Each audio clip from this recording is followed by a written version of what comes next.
Hola, ¿cómo están? ¿Qué tal? Qué bueno saludarles nuevamente y desear que Dios a través de esto pueda continuar dándonos de su gracia. Como siempre, hemos sido en este tiempo fortalecidos de una u otra manera. El corazón ha recibido paz en nuestro interior, a pesar de todas las noticias que uno recibe, ¿verdad?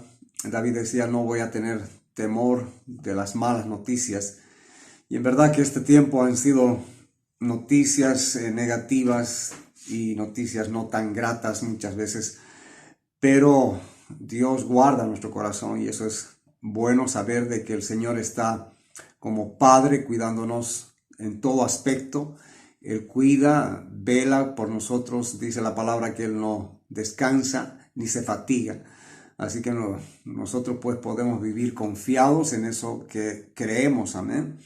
Hemos estado compartiendo la anterior semana, ¿sí?, con Miriam y una palabra de perseverar, y me parece de que es importante entender la perseverancia en estos tiempos. Perseveramos por situaciones en las cuales tenemos metas seguras, alcanzables a través de lo que el Señor está haciendo cada día en nosotros.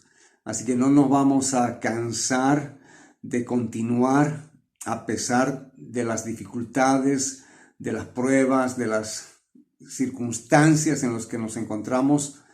Me acordaba cuando Miriam hablaba de la perseverancia, yo me acordaba de que una gota puede perforar una piedra, no por su poder, sino por su constancia. Estoy seguro de que podemos avanzar día a día en aquello que nos hemos propuesto y mucho más si estamos vinculados a los planes de Dios. Así que perseveremos, avancemos, seamos consistentes en lo que estamos haciendo, sabiendo que todo trabajo y toda obra en el Señor no es en vano. Tenemos la esperanza de que todo va a dar un fruto, ¿sí? Un fruto. Y entendemos que el fruto no es para nosotros, así que cuando tú das fruto es para el beneficio de los demás. Y si hay un ministerio, un sueño, si hay un llamado en tu vida, pues no es para satisfacer tu corazón, sino para satisfacer primeramente el corazón del Padre, que a través de esto que Él pone en nosotros podemos dar fruto para otras personas, dando lo que hemos recibido de gracia, y de eso se trata. ¿Sí? No es un don que nos satisface, no es una unción que nos va a satisfacer. Amén. Cristo es nuestra satisfacción, su amor es más que suficiente, y todas aquellas que son añadidas, cosas añadidas a nuestras vidas, como los dones, llamados, ministerios, metas, planes, sueños, lo que podamos llamarlo, son para el beneficio de los demás, y es para que podamos entender que el que sirve es el mayor.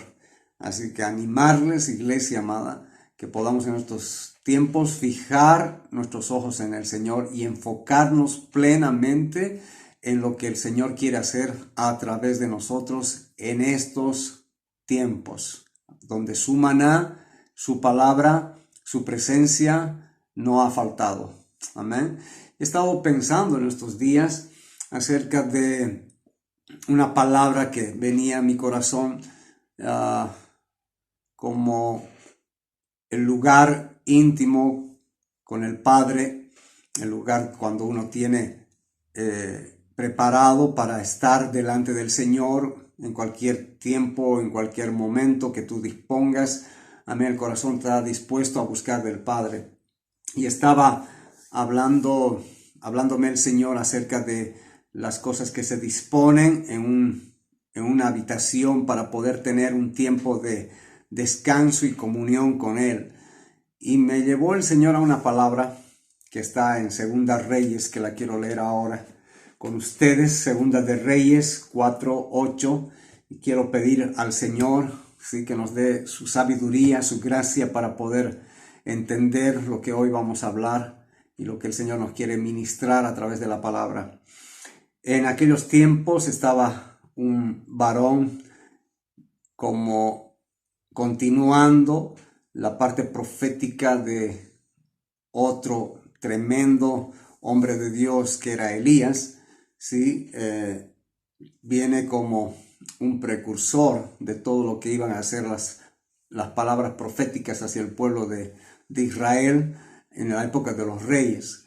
Entonces está Eliseo dentro de la historia que hoy voy a leer, y vamos a ir a capítulo 4 de Segunda de Reyes 8.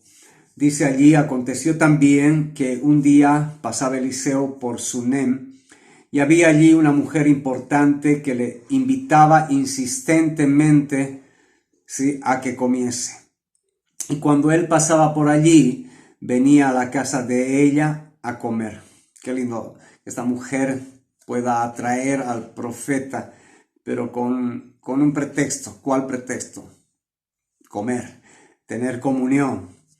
Y ella dijo a su marido: he aquí ahora, yo entiendo que que siempre pasa por nuestra casa es varón santo de Dios. Mira lo que le pide al esposo, esta mujer que tenía una necesidad de que este hombre de Dios, cada vez que pasase por aquel lugar de Sunem, pueda tener un momento de comunión. Y me impacta ese tiempo de comunión que es a veces el comer, el estar en una mesa y el compartir. No es cosa menor todo esto, es una área muy importante de nuestros vínculos, no solo de amistad, sino de familia.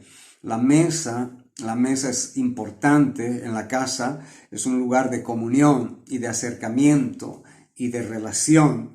Entonces, acá la mujer insistía al varón que se quedase en casa para comer. ¿Y qué pide al marido? Dice: yo te ruego que hagamos un pequeño aposento de paredes y pongamos allí cama, mesa, silla y candelero, para que cuando él viniere a nosotros se quede en él. Qué hermoso poder preparar un lugar que no sea solamente tu lugar, sino que sea el lugar del profeta, el lugar de aquel varón de Dios. Si podemos pasar a nuestra vivencia en la cual hoy nosotros tenemos la permanencia, así como en Apocalipsis dice: toco a la puerta y el que me abre, dice, yo cenaré con él. Entonces, ¿cuántas veces esta palabra la hemos hecho para aquel que no conoce al Señor? Abrí tu corazón, como si el Señor estuviera pidiendo un favor a la gente. Esa palabra no se relaciona con la gente que no conoce al Señor, se relaciona con los que conocemos al Señor. Entonces, Él golpea la puerta y Él quiere comer con nosotros. Aquí había una necesidad de la mujer y ella en su corazón visualiza un lugar, un aposento. Ese aposento era de paredes en la cual introdujo una cama, una silla, una mesa y un candelero. 4 cosas muy importantes y que el Señor me ha estado ministrando este tiempo para poder comunicarles a ustedes. ¿Sí? Ha sido una experiencia la anterior semana el poder estar en adoración, el poder también recibir la palabra esta de perseverar. Dios habló a mi corazón de algo muy, muy bonito. Cuando yo entregué mi vida a Dios en mi juventud, yo escuché una voz en un pasillo de un lugar donde derramamos nuestro corazón como 5 o 6 jóvenes en la intención de querer conocer a Jesucristo sin saber quién era y sin que nadie nos haya predicado directamente a Jesús. 2 jóvenes juntamente conmigo nos inclinamos de una manera natural, yo creo que nadie nos enseñó. Nos sentamos en aquel pasillo y comenzamos a pedirle al Señor en nuestras palabras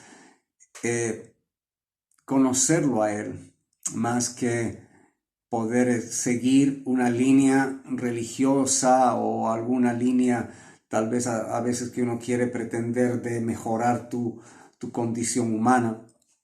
Pedimos de todo corazón en aquel lugar y yo oí una voz tan audible en ese tiempo, ¿sí? que es personal para mí, y Él habló a mi corazón. Y hace una semana volví a escuchar la voz que me ha guiado todo este tiempo en mi vida, pero volví a escuchar el mismo mensaje y en verdad que mi corazón se quebrantó delante del Señor en medio de la adoración, porque escuché el mismo mensaje que hace más o menos 36 años atrás lo había escuchado. Entonces fue impactante para mí saber de que cómo Dios puede movernos de nuevo al deseo del principio, y Él sabe cuando nosotros empezamos a tener monotonías y rutinas en nuestras vidas. Y el Señor despertó una vez más el deseo profundo de decir: Señor, hay mucho más para hacer. Y habló a mi corazón estas palabras de tener tiempos más íntimos con el papá, y me parece que vamos a tener que empezar a movernos en esas áreas en este tiempo que nos permite el estar realmente a veces a solas en casa, y que podamos encontrar esto de hacer un aposento, colocar en ella una cama, estoy hablando espiritualmente, una mesa, una silla y un candelero. Ahora lo voy a explicar qué es lo que el Señor me ha ido hablando con estas cuatro objetos dentro del aposento. Una de ellas es la cama, y la cama indudablemente era ya no solamente para comer, sino para reposar y descansar. Y Dios lo que pretende cuando tenemos conocimiento de su presencia, cuando venimos a su gobierno, Él quiere que entremos a un reposo. El Señor anhelaba que el pueblo de Israel entrara a su reposo. Y en Hebreos me dice claramente que ellos no entraron al reposo por causa de rebeldía, de incredulidad, de desobediencia. Pero el deseo del Padre es que entremos a ese reposo. Y vamos a leer en Hebreos 4:9, ¿sí? Acordándonos de lo que esta mujer pidió allá hacer a su esposo en el aspecto material, de construir un aposento, colocar allí una mesa, una cama, una silla, una mesa y un candelero. Entonces, vamos a ver que el Señor desea que nosotros entremos a su reposo, a su descanso, para habitar con Él. Vamos a leer desde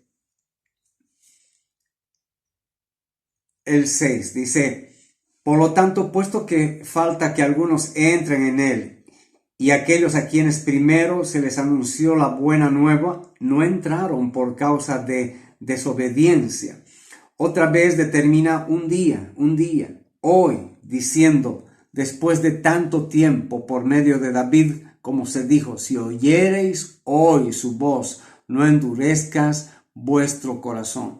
Necesitamos creerle al Señor y en verdad ser sensibles a su voz. No estamos siguiendo doctrinas, normas, reglas, no estamos haciendo costumbres, estamos siguiendo a un Dios vivo, real, personal. Y si hoy el Señor habla a nuestro corazón, la palabra dice que no endurezcamos nuestros corazones. Hoy es tiempo de oír su voz, esa voz que yo te decía que despertó mi corazón nuevamente de una manera especial. No es que estaba declinando mi relación, sino que estaba muy en una línea, ¿sí? Cuando no pasa absoluta ni bajadas ni subidas, o sea, una línea y muy estable, muy como que nada inusual, y Dios me despertó a empezar cosas tal vez diferentes. Y yo sé que no es por fuerza. El Señor cuando habla, Él lo va a hacer en su manera, con su gracia. Yo sé que Dios es así, ha actuado así conmigo.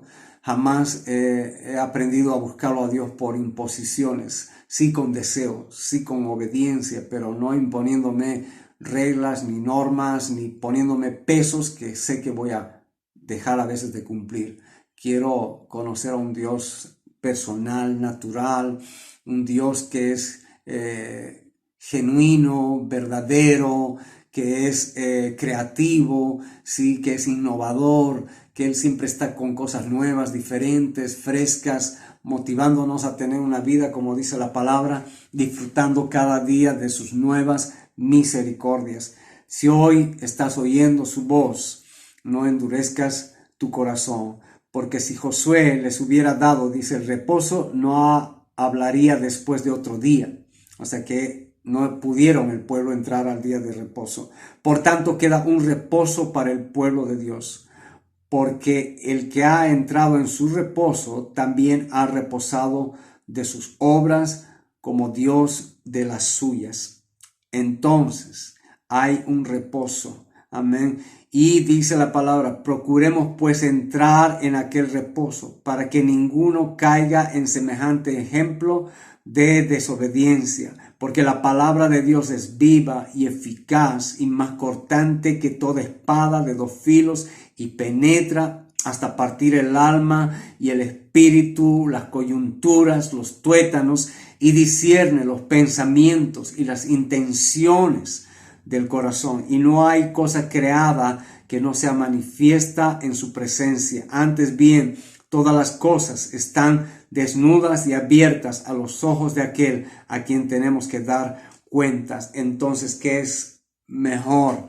Entrar en su reposo. ¿Y quién es el reposo?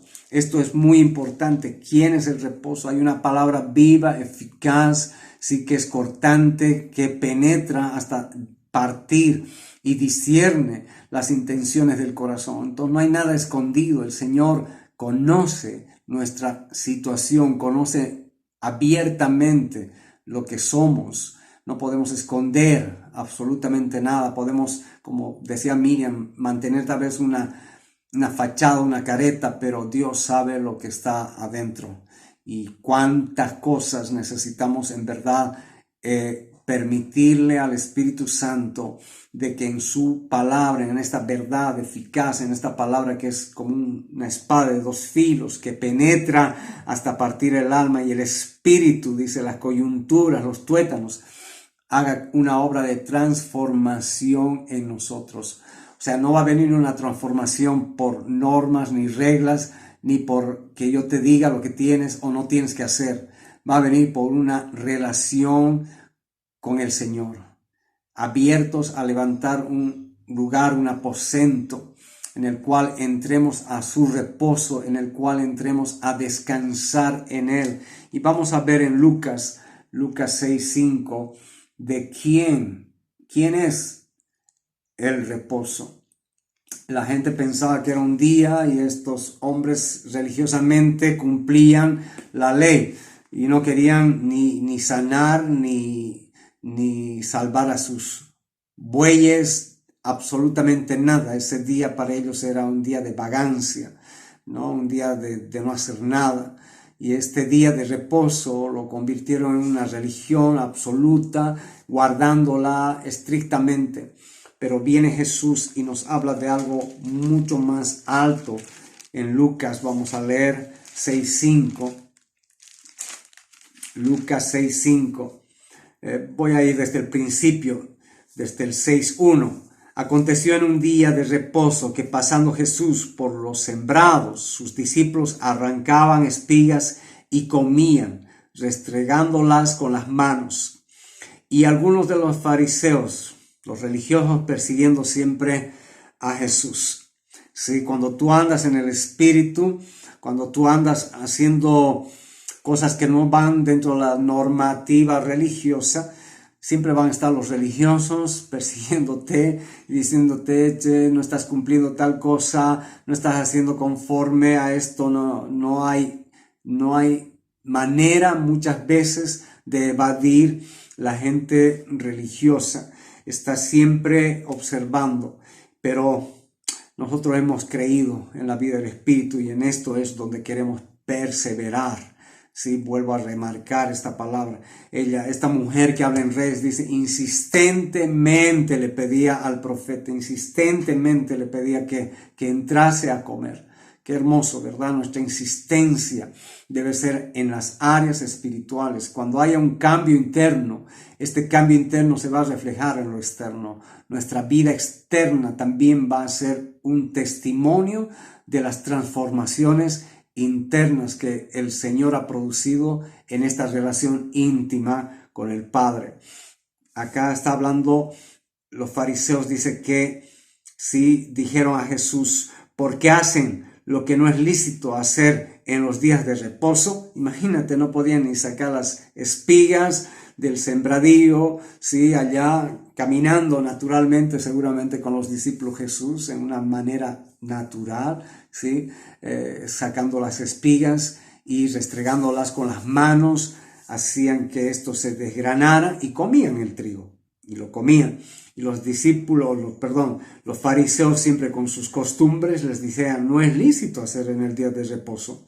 Respondiendo Jesús les dijo, ni aun esto habéis leído lo que hizo David cuando tuvo hambre él y los que con él estaban, cómo entró en la casa de Dios y tomó los panes de la proposición, de los cuales no es lícito comer, sino solo a los sacerdotes, y comió y dio también a los que estaban con él.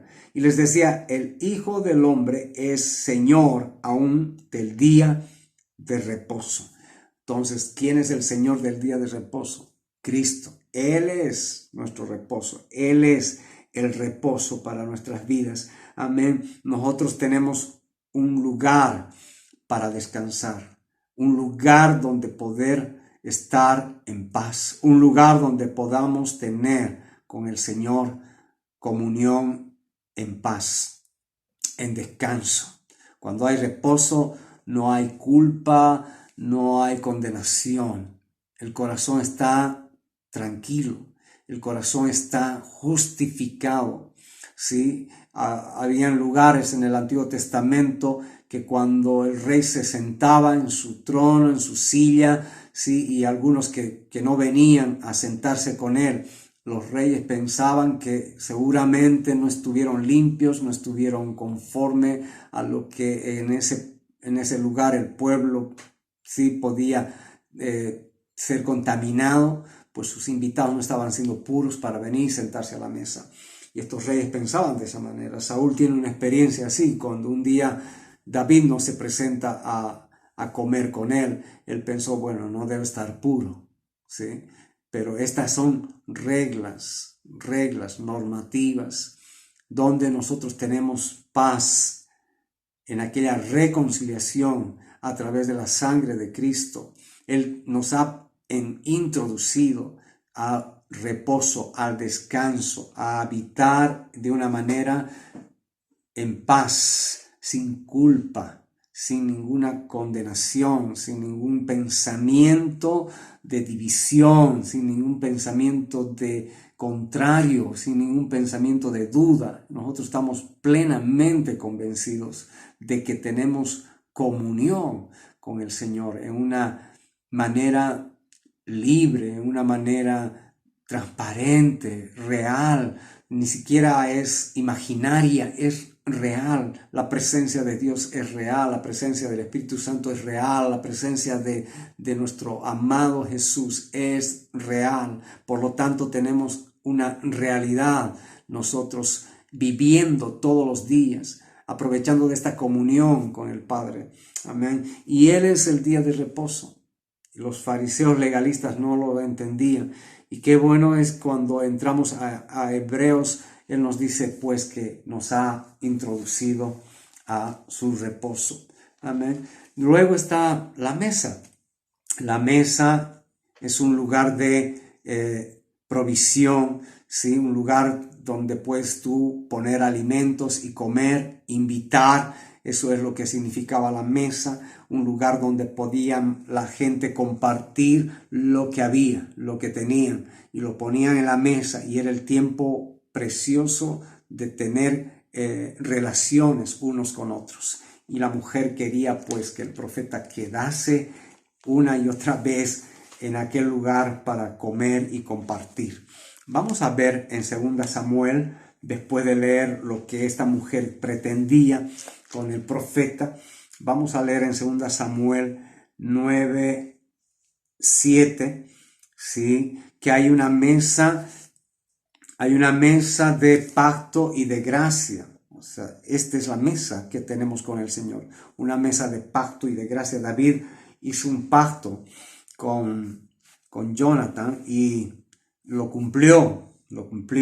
Él, cuando asumió el reinado, él preparaba la mesa y había un descendiente de Jonathan que era lisiado, e invitó David a que este joven se sentase en su mesa. No debería, pero lo hizo por causa del pacto que tenía con Jonathan. Lo vamos a leer en 2 Samuel 9:5. Entonces envió el rey David y le trajo de la casa de Maquir, hijo de Amiel, de Lodebar, y vino Mefiboset, hijo de Jonathan, hijo de Saúl, a David, y se postró sobre su rostro e hizo reverencia, y dijo David: Mefiboset. Y él respondió: he aquí tu siervo, con temor.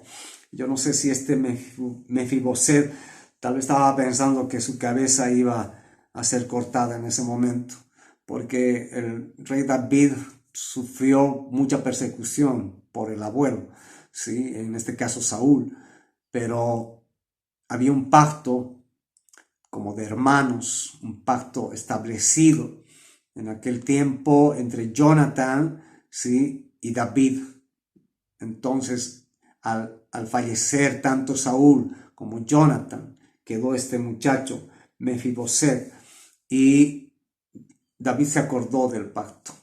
Y él sabía que el rey tenía una mesa, sí, real, extendida, todos los días, y él en su pacto lo hace llamar a este joven. Este joven entra con temor. Y aquí tu siervo, le dice, y le dijo: David, no tengas temor, porque yo a la verdad haré contigo misericordia por amor de Jonathan tu padre, y te devolveré todas las tierras de Saúl tu padre, y tú comerás siempre a mi mesa.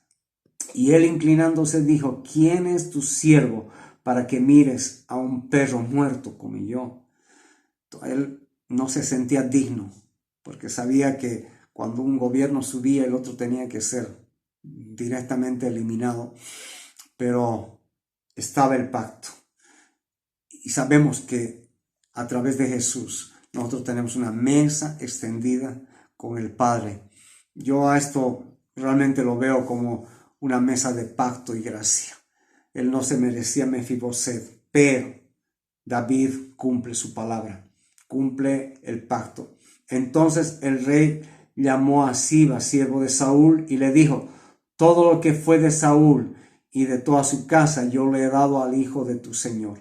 Tú pues te labrarás las tierras, tú con tus hijos y tus siervos, y almacenarás los frutos para que el hijo de tu señor tenga pan para comer. Pero Mefiboset, el hijo de tu señor, comerá siempre a mi mesa. Y tenía Siba 15 hijos y 20 siervos. Y respondió Siba al rey: conforme a todo lo que ha mandado mi señor el rey a su siervo, así lo hará a tu siervo.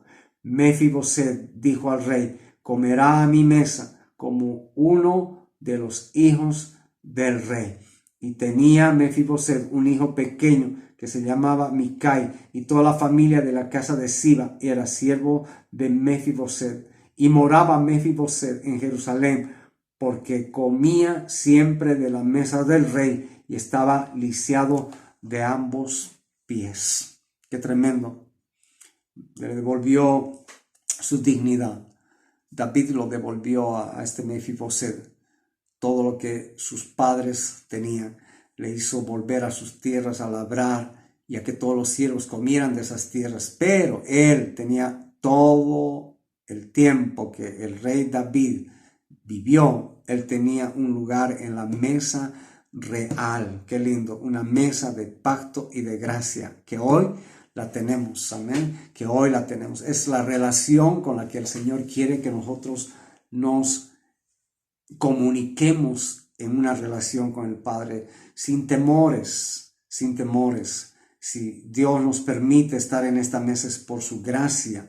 Amén, un don inmerecido. Él nos ha concedido, Él nos ha ingresado, Él nos ha puesto un lugar en la mesa y debemos disfrutar, ¿sí? Disfrutar y no esperar migajas, no esperar que caigan de las mesas migajas y nos sirvamos de ellas, no, sino que tengamos realmente en nuestro corazón el poder disfrutar de esta mesa real. Ahora, ¿quiénes tuvieron este lugar tan privilegiado? Vamos a ir a Mateo. Mateo nos habla de algo ya cuando Jesús estaba cumpliendo su ministerio. Jesús muestra de una y otra vez el deseo de compartir y comer. Él donde ingresaba comía, él donde ingresaba pedía, bueno, vamos a cenar esta noche. ¿Se acuerdan con Zaqueo? Ve a tu casa, prepara, que hoy voy a cenar contigo. Y cuando él resucita también los espera a sus discípulos con los peces para poder comer y compartir. Vamos a ver acá en Mateo 26, 20. Cuando llegó la noche, dice, aquella noche ya de la Pascua, ¿sí? Cuando él iba a ser entregado. Cuando llegó la noche, se sentó a la mesa con los 12. Y mientras comía dijo, bueno, toda la historia que nosotros conocemos, pero qué privilegio poder tener este tiempo de comunión con Jesús antes de que Él diera su vida por todos nosotros. Él dice en Lucas también que Él deseó este momento para compartir aquella cena, aquel lugar de comida con los discípulos, con los más íntimos.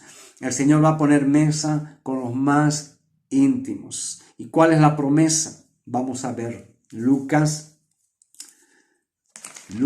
23, Lucas 13, 29.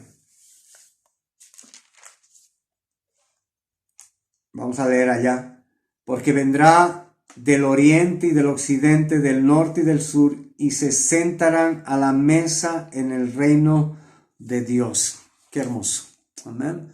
Qué hermoso que hay una promesa que el Señor va a reunir a todos sus hijos y vamos a sentarnos en su mesa. Dios va a extender una comida real.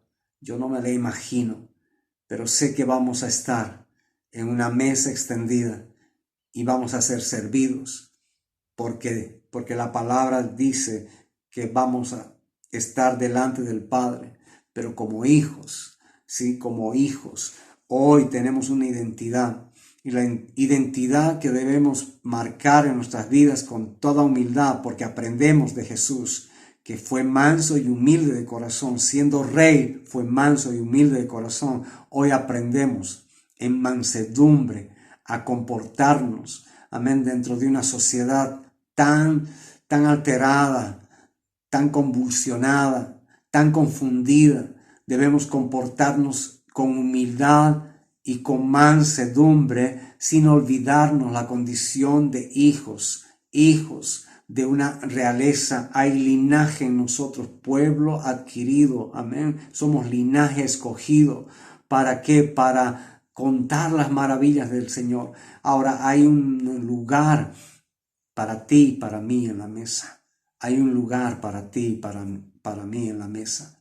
Pero hagamos un lugar íntimo en el cual podamos tener comunión con el Padre. Hagamos de este lugar un lugar trascendental en nuestras vidas, un lugar que transforme nuestras áreas íntimas, que este lugar sea un lugar donde podamos tener comunión con la persona más importante del universo, que podamos darle este lugar, amén, y que insistentemente, sí, no tenemos que estar rogando al Señor para esto. Él está listo, Él está presto, Él desea este tiempo de comunión. Necesitamos preparar este aposento, saber que tenemos reposo y saber que hay una mesa extendida. Y mira lo que dice con este Salmo 78, 18, que lo vamos a leer ahora para poner también en nosotros una certeza, ¿sí? Que aún en medio de toda esta crisis que estamos pasando, en medio de un desierto en el cual estamos viviendo, aún en medio de todo eso, dice el Señor va a extender mesa. Quiero leer esto y quiero que tú sepas que el Señor tiene una mesa para ti, aún en medio del desierto. Acá en el Salmo 78, 18 dice: pues tentaron a Dios en su corazón, pidiendo comida a su gusto, y hablaron contra Dios, diciendo: ¿podrá poner mesa en el desierto? ¿Podrá el Señor hacer esto? ¿Podrá Dios ahora alimentarnos en medio de esta crisis? ¿Podremos recibir? ¿Tendremos paz? ¿Tendremos seguridad? ¿Tendremos la provisión realmente? ¿Tendremos no solo la provisión espiritual, sino también natural? ¿Tendremos en medio de toda esta crisis, en medio de toda esta pandemia? Hermanos, somos una iglesia que me está marcando una historia. Una iglesia que tal vez ninguna iglesia lo ha vivido. Una iglesia que tenemos que ver la gloria de Dios en medios tan críticos, en momentos tan críticos. Tenemos que ver y dejar que el Señor se glorifique. Amén. Y tal vez si hay esta pregunta: ¿podrá el Señor poner mesa en el desierto? Dice: he aquí, el 20, ha herido la peña y brotará aguas, y torrentes inundaron la tierra. ¿Podrá dar también pan? A veces dudamos de todo esto. ¿Dispondrá carne para su pueblo? Por tanto oyó Jehová, y mira, se indignó, dice. Se encendió el fuego contra Jacob, y el furor subió también contra Israel, por cuanto no habían creído a Dios, ni habían confiado en su salvación. Sin embargo, mandó a las nubes de arriba, y abrió las puertas de los cielos, e hizo que llover sobre ellos maná para que comiesen, y les dio trigo de los cielos, pan de nobles comió el hombre, les envió comida hasta saciarlos. Qué lindo. Y si ustedes siguen ahí, hay el relato de todo lo que ellos vivieron en momentos críticos. No haya queja en nosotros. Hay pan, hay alimento. Y seamos agradecidos. Amén. Pero volvamos a esos deseos profundos. Amén. De preparar un aposento para el Señor. Un aposento en el cual podamos entender que hay reposo, que hay provisión, y que la próxima semana vamos a hablar de la silla y del candelero. Amén. El Señor les fortalezca, los bendiga, y no olviden que hay provisión. No estás llamado a recoger migajas, estás llamado a sentarte. Hay una mesa, hay un lugar para que tú tengas comunión con el Padre. Amén. Te amo, el Señor está contigo.